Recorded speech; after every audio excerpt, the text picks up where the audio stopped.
திருநெல்வேலி சீமையின் குலதெய்வங்களை எல்லாம் கடந்து வந்த தமிழ்நாட்டின் குலதெய்வமே, தரணி பாயும் தரணிக்கு வந்திருக்கும் தங்க தளபதியே, வற்றாத ஜீவநதி பாயும் வற்றா புகழ் கொண்ட எங்கள் தளபதியே, வீரம் நிறைந்த மண்ணிற்கு வீரத்துடன் வந்திருக்கும் எங்கள் தளபதியே, பாண்டியர்கள் வாழ்ந்த மண்ணிற்கு பாண்டியனாக வந்திருக்கும் எங்கள் பாசத்திற்குரிய தளபதி வருகிறார், வந்து கொண்டிருக்கிறார். நெல்லை மக்களை மீட்டெடுப்பதற்காக வந்து கொண்டிருக்கும் எங்கள் தளபதியை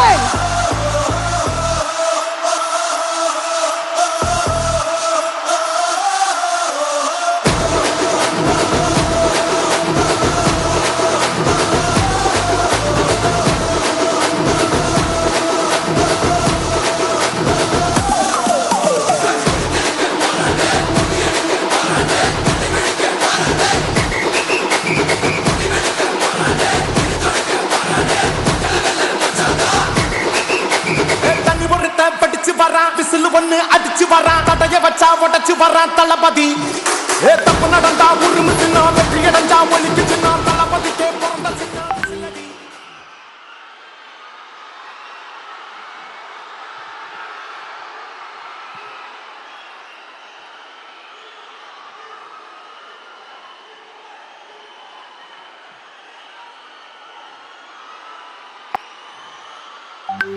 என் நெஞ்சில் குடியிருக்கும்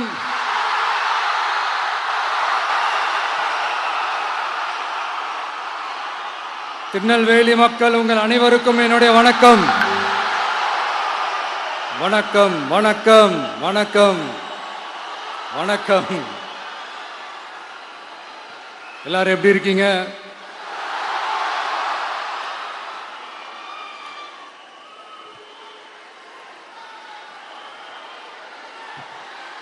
உங்க மகன், உங்க அண்ணன், உங்க தம்பி, உங்க தோழன், உங்க நண்பன், உங்க விஜய்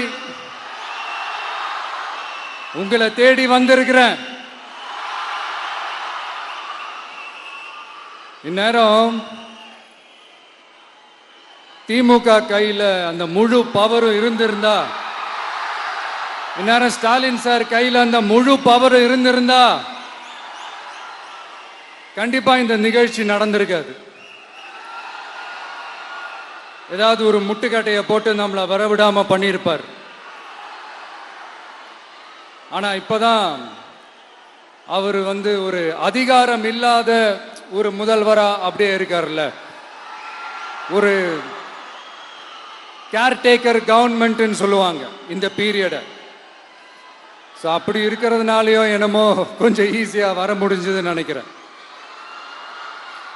அது மாதிரி இந்த திமுக கவர்மெண்ட் நமக்கு எவ்வளவு பிரச்சனைகள், எவ்வளவு நெருக்கடிகள், எவ்வளவு அவதூறுகள், அவங்களையும் தாண்டி இன்னும் சில பேர் இன்னும் நிறைய அவதூறுகள் எல்லாமே பரப்புனாங்க.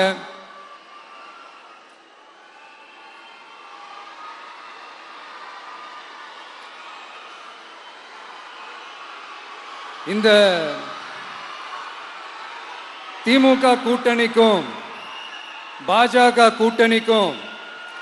கூட்டணியுமே இவங்க ரெண்டு பேருமே வெளியில வேணா தனித்தனியா இருப்பாங்க, ஆனா உள்ளுக்குள்ள இவங்க ரெண்டு பேருமே ஒண்ணுதான். இவங்க ரெண்டு பேருக்குமே ஒரே நோக்கம்தான். அது என்ன நோக்கம் தெரியுமா? உங்களுக்காக நல்லது செய்ய, உங்களுக்காக உழைக்க, உங்களோட கூடவே நிக்க இந்த விஜய் வந்துடக்கூடாது. அதுதான் அவங்களுடைய அந்த நோக்கமே. ஏன்னா இந்த விஜய் வந்ததிலிருந்து அவங்க நிறைய இந்த ஊழல்லாம் செஞ்சுக்கிட்டு இருந்தாங்கல்ல, ஒரு லிஸ்ட் போட்டு சொன்னல, அதெல்லாம் அவங்களால செய்ய முடியாம போச்சு. எல்லாத்துலயும் மண்ணு விழுந்துருச்சு. அதனால சம கோபத்தில் இருக்கிறாங்க என் மேல. அதே மாதிரி அடுத்து ஆட்சிக்கு வர முடியாத ஒரு சூழ்நிலைய மக்களே நீங்களே ஆல்ரெடி உருவாக்கிட்டீங்க. இந்த கூட்டணி கணக்கு, அந்த கணக்கு, இந்த கணக்கு எதுவுமே எடுபடல. இந்த அரித்மேட்டிக் கணக்கு, மேத்தமேட்டிக்ஸ் கணக்கு எல்லாமே மண்ணுக்குள்ள புதைச்சிட்டீங்க. அப்புறம் இந்த கொள்ளையடிச்சு வச்சிருக்கிற இந்த பணத்தை எல்லாம் வச்சு கல்லாப்பட்டி கூட்டணின்னு ஒண்ணு சேர்த்து வச்சிருந்தாரு. அது எல்லாமே இப்ப கலகலத்து போய் நிக்குது. டாப் தனியா, பாட்டம் தனியா, ரீப்பர் தனியா, ஜாயிண்ட் தனியா, அப்படி நிக்குது தனித்தனியா. எல்லாமே அப்படியே ஒட்ட வச்சுக்கிட்டு இருக்கிறாரு. கூட்டணி கட்சிக்காரங்களே ஒருத்தருக்கு ஒருத்தர் ஓட்டு போட்டுக்க மாட்டாங்க போல் இருக்கு. அப்படி இருக்கு நிலைமை இந்த திமுக கூட்டணியில. சரி, இவங்களுக்கு தான் இந்த நிலைமைன்னு பார்த்தா இந்த பாஜக தலைமையில் மற்றும் பலர் அவங்க நிலைமை இன்னும் மோசமா இருக்குது. அதனால மக்களே, இந்த திமுகவோட நேரடி கூட்டணிக்கும் மறைமுக கூட்டணிக்கும் நம்ம மேல காண்டு.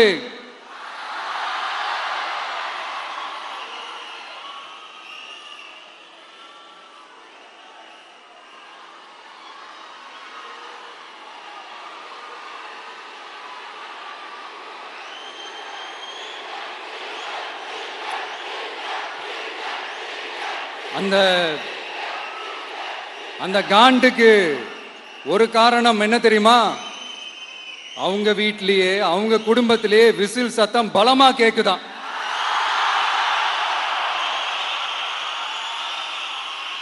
அடுத்த காண்டு அது இந்த சில பல கோடிகளை கொடுத்து நம்ம தமிழ்நாட்டு காங்கிரஸை பையில போட்டுக்கிட்டாங்க. யாரு? ஸ்டாலின் சார். ஆனா உண்மையான காங்கிரஸ் யாரு பக்கம் நிக்குது? நம்ம பக்கம் நிக்குது. சிறுபான்மை மக்களோட அந்த திமுக சாயம் வெளுத்து போச்சே. இந்த விஜய் என்னடானா மதச்சார்பற்ற கொள்கையோட உண்மையான ஒரு முகமா இருக்கிறானே. இந்த சிறுபான்மை மக்கள் வேற இந்த விஜய் பக்கம் தானே நிக்கிறாங்க அப்படின்ட்டு இந்த திமுகவுக்கும் பாஜகவுக்கும் என் மேல காண்டோ காண்டு. அதுக்காக நாம் என்ன செய்ய முடியும்? இந்த 33 வருஷமா ஒவ்வொரு வீட்டுக்குள்ளேயும் ஒவ்வொரு மனசுக்குள்ளேயும் போறதுக்கு நாம் பட்ட பாடு எனக்கு தானே தெரியும். அதனாலதான் நான் முன்னாடியே சொன்ன மாதிரி கட்சி ஆரம்பிச்சுட்டு ஒவ்வொரு வீட்டுக்குள்ளேயும் நான் போல, ஒவ்வொரு வீட்டுக்குள்ளேயும் போனதுக்கு அப்புறம் தான் கட்சியாவே ஆரம்பிச்சிருக்கிறேன்.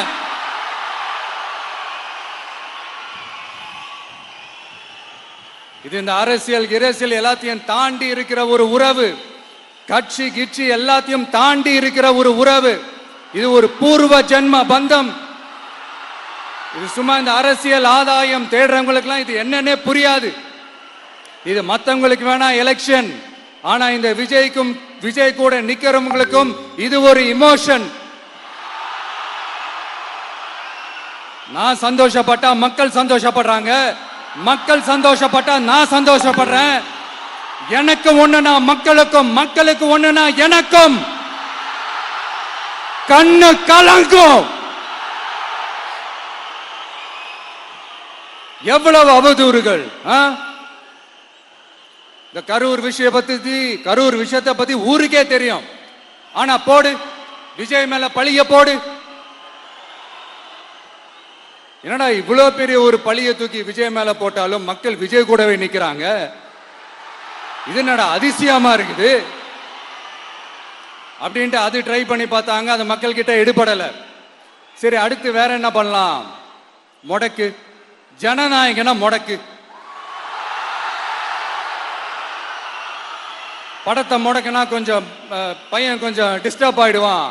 அதனால படத்தை முடக்கு. இது யாரு முடக்குனாங்கன்றது உங்களுக்கே தெரியும். அது நான் சொல்ல வேண்டிய அவசியம் உங்களுக்கு இல்லை.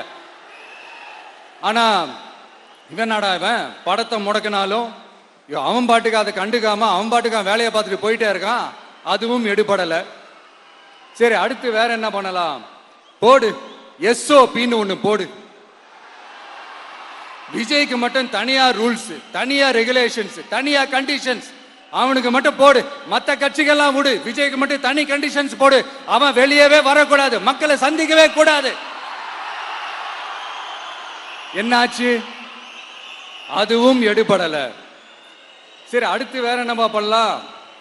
நம்மளை சுத்தி இருக்கிறவங்களை வச்சு, அதாவது இத்தனை வருஷமா வெயிட் பண்ணி இப்போ எலெக்ஷனுக்கு 30 நாளைக்கு முன்னாடி கரெக்டா அந்த டைம் பார்த்து ஒரு அவதூறு பரப்ப வேண்டியது, அது என்னன்னு உங்களுக்கே தெரியும். அதுவும் மக்கள் கிட்ட எடுபடல. அது மாதிரி எத்தனை சோதனைகள், எத்தனை வேதனைகள் நீங்க கொடுத்தாலும் இந்த திமுக நாளையோ இல்ல இந்த பாஜக நாளையோ இல்ல இந்த மற்றும் பலர் நாளையோ இல்ல எந்த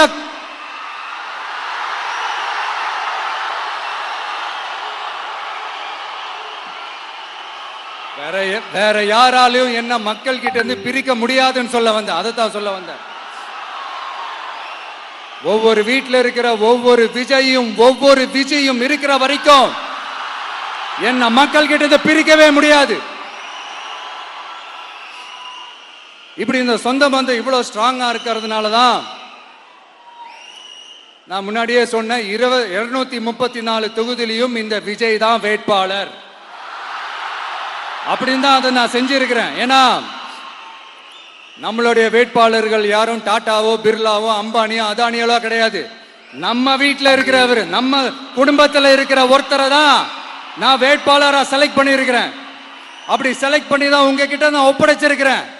அதனால அந்த வேட்பாளர் வேற, இந்த விஜய் வேற அப்படின்னு நினைச்சிடாதீங்க. இந்த விஜய் தான் வேட்பாளர், அந்த வேட்பாளர் தான் விஜய்.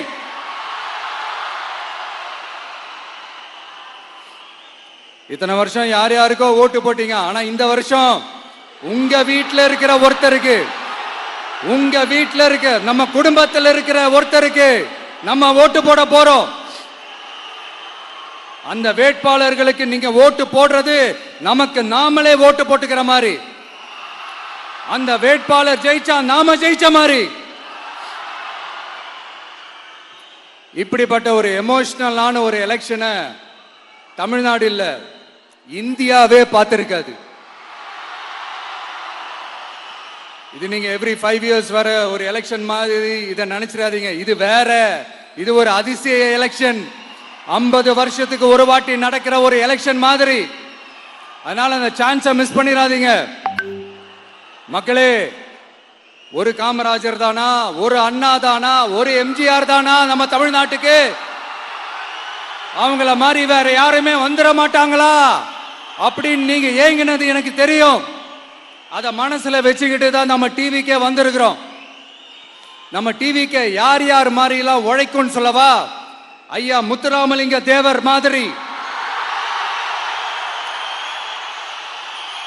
ஐயா வீரன் சுந்தரலிங்கம் மாதிரி, ஐயா வாபுசி மாதிரி, ஐயா அழகு முத்துக்கோன் மாதிரி, ஐயா கட்டமன் மாதிரி, ஐயா ஒண்டி வீரன் மாதிரி, ஐயா குரூஸ் பெர்னாண்டஸ் மாதிரி, மாதிரி ஒட்டுமொத்த தமிழ்நாட்டு மண்ணுக்கும் உழைக்கும், உழைச்சிக்கிட்டே இருக்கும். இந்த எலெக்ஷன்ல நம்ம டிவிக்கு ஆட்சி அமைஞ்சா அது என்ன அமைஞ்சா அமைக்கிறோம். எப்படி அமைக்கிறோம்?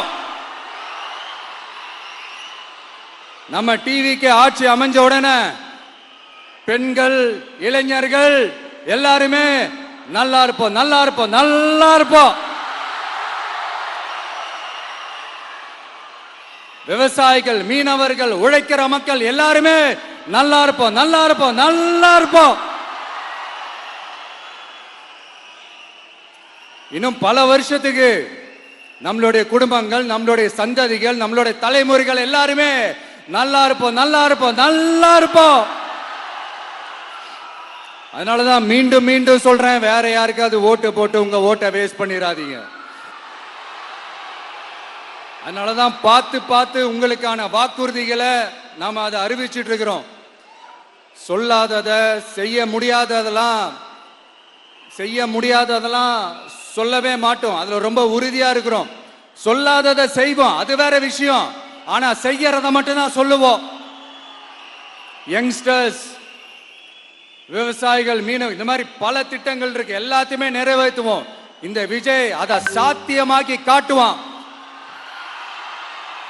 இத நான் ஏன் இவ்வளவு ஸ்ட்ராங்கா சொல்றேன் அப்படின்னா, மக்கள் பணத்திலிருந்து ஒரு பைசா கூட தொட வேண்டிய அவசியமே எனக்கு இல்லை. உங்களுக்கு புரியுதுங்களா? உங்களுக்கு மக்களுக்கு தப்பே நடக்காது, தப்பே நடக்க விட மாட்டேன். இப்ப நான் சொன்னல, மக்கள் காசுல இருந்து ஒரு பைசா கூட தொட மாட்டேன்னு. அத இப்ப ஆண்டுகிட்டு இருக்கிறவங்க, இதுக்கு முன்னாடி ஆண்டவங்க தில்லா சொல்ல முடியுமா? என்னை எதிர்த்துட்டு இருக்கிறவங்களால தில்லா, கட்ஸா, கெத்தா இத சொல்ல முடியுமா? நீங்க ஒழுங்கா ஆட்சி நடத்திருந்தா பெண்கள் பாதுகாப்பு ஏன் இவ்வளவு மோசமா இருக்குது? இளைஞர்களுக்கு ஏன் வேலை வாய்ப்பு இல்லாம போச்சு?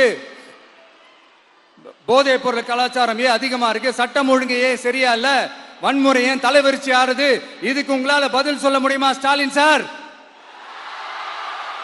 பதில் சொல்ல தகுதி இருக்கான்னு தான் கேட்டிருக்கணும். ஆனா கொஞ்சம் நாகரிகம் கருதி அப்படி வேணான்னு பாக்குறேன். 2-2.5 வயசு குழந்தைய துள்ள துடிக்க உங்க திமுக நிர்வாகி ஒருத்தன் கொன்னானே, அதுக்கு என்ன பதில் சொல்ல போறீங்க? விளாத்திக்குளம் பக்கத்துல +2 படிக்கிற ஒரு பொண்ணு டாய்லெட் வசதி சரியா இல்லாம ஒரு அவசரத்துக்கு காட்டு பக்கம் போய் ஒதுங்கினாங்களே, என்னாச்சு? இந்த உலகத்தை விட்டே போயிட்டாங்க. அதுக்கு என்ன பதில் சொல்ல போறீங்க? இந்த பிள்ளைங்களை உங்களால திருப்பி கொடுக்க முடியுமா சார்? 5 வருஷமா போலீஸ் டிபார்ட்மெண்ட்டை கையில வச்சுக்கிட்டு என்ன சார் பண்ணீங்க? பொம்மைகள் மாதிரி வச்சு விளையாடிட்டு இருந்தீங்களா? ஒரு மனசாட்சின்றது வேணாம். நாங்குநேரி பிரச்சனையை பத்தி பேசினா அது போதையில நடந்துச்சான், போதை பொருட்கள்னால அது நடந்துச்சான். பெரிய கண்டுபிடிப்பு எங்களுக்கு தெரியாது பாரு. அது எங்களுக்கும் தெரியும், உங்களுக்கு தெரியும். கேள்வி அது இல்ல, அதை ஏன் தடுக்கலன்றதுதான் எங்களுடைய கேள்வி. இது மட்டுமா? மணலை திருடுறாங்க, மண்ணை திருடுறாங்க, மலைகளை முழுங்குறாங்க, சட்டவிரோதமா கல்குவாரி நடத்துறாங்க, மணல் மாஃபியா அது ஒரு பக்கம் நடந்துகிட்டு போகுது. இன்னொரு பக்கம் மினிஸ்டர்ஸ் கொள்ளையடிக்கிறாங்க, இன்னொரு பக்கம் குடும்பமா சேர்ந்து கொள்ளையடிக்கிறாங்க. டாஸ்மாக்ல ஊழல், நகராட்சி துறையில ஊழல், இப்படி ஊழல் ஊழல், ஆட்சி முழுக்க ஊழல் ஊழல்லே ஊறி போய் நாரி போய் கிடக்குது. எந்த மூஞ்ச வச்சுக்கிட்டு சார் வந்து ஓட்ட கேட்பீங்க?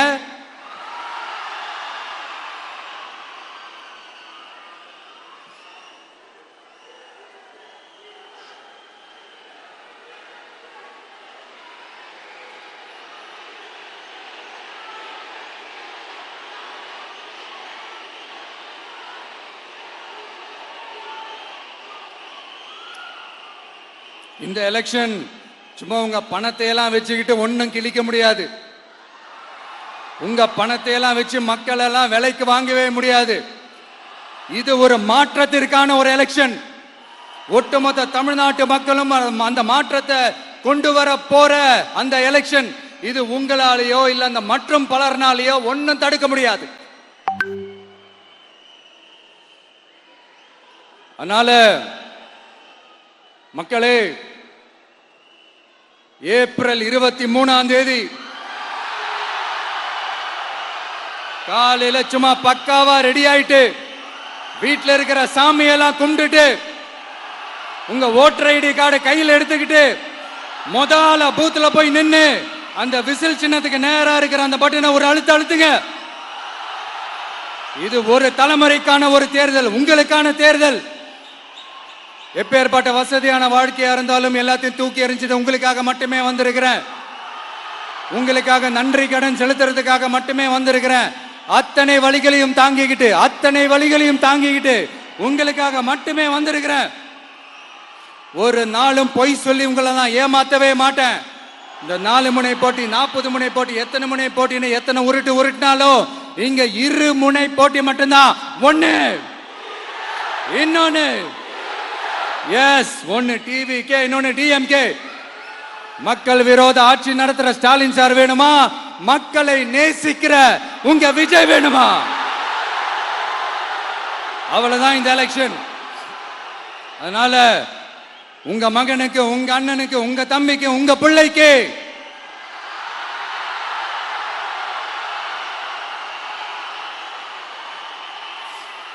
ஒரே ஒரு வாய்ப்பு கொடுங்க. தயவு செஞ்சு விசில் சின்னத்துக்கு ஓட்டு போடுங்க. இது ஒரு விசில் புரட்சி தேர்தலா இருக்கணும். நான் தன்னந்தனியாளு, நீ எல்லாம் நம்ம பாரு, கொஞ்சம் நவந்தனா இங்க 8 கோடி பேரு, மிரல போது ஸ்டேட்டு நம்ம விசில் சத்தம் கேட்டு, நல்லவங்க வாழ இங்க விசில் கடி ஓட்டே,